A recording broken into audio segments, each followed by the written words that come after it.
احب اقول لك بالمنظر ده قسما بالله اي فريق هيجي يلعب الاسماعيلي سواء في اسماعيليه او بره اسماعيليه هيكون ضامن الثلاث نقاط. ايه المنظر ده؟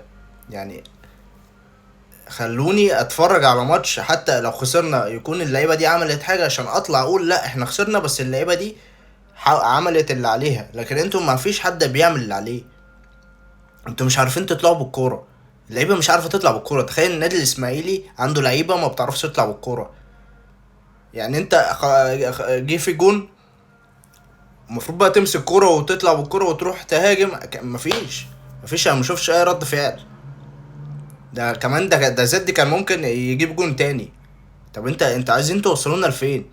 انا لو شايف لعيبه الاسماعيلي بتحاول وبتعمل اللي عليها، هطلع اقول لا يا جدعان احنا خسرنا، بس اللعيبه بتحب بتعمل اللي عليها. لكن مفيش حد بيعمل اللي عليه. ايريك تراور ده ما يشمهاش تاني، ما يلعبش تاني اصلا. عبد السميع نفس الكلام. كل لعيب فيه سذاجه مش طبيعيه. بتحس ان اللعيبه خلاص هي اتعودت كده على الخساره، وبيقولوا لك هو ده اخرنا.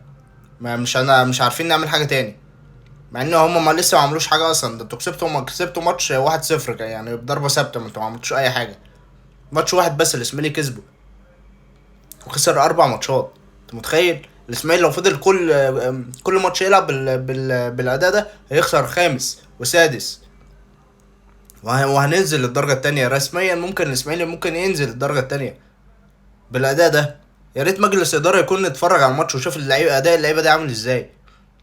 مش هقدر اقول الوم على المدرب عشان المدرب بيشتغل في ظروف صعبه. لو جبت جوارديولا نفسه يدرب اللعيبه دي هيفشل. فاحنا مش عارفين هنوصل لحد فين. جمهور الاسماعيلي قسما بالله هو الوحيد اللي صعبان عليا.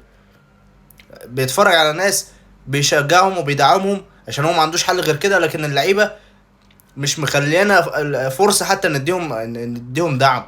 لكن انتوا اللعيبه مش عارفين تعملوا اي حاجه لنفسكم. المفروض الظروف دي كل واحد ي...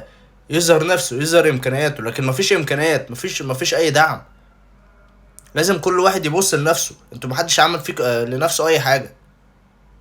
يا ريت مجلس الاداره يشوف حل ويفتح القيد في يناير.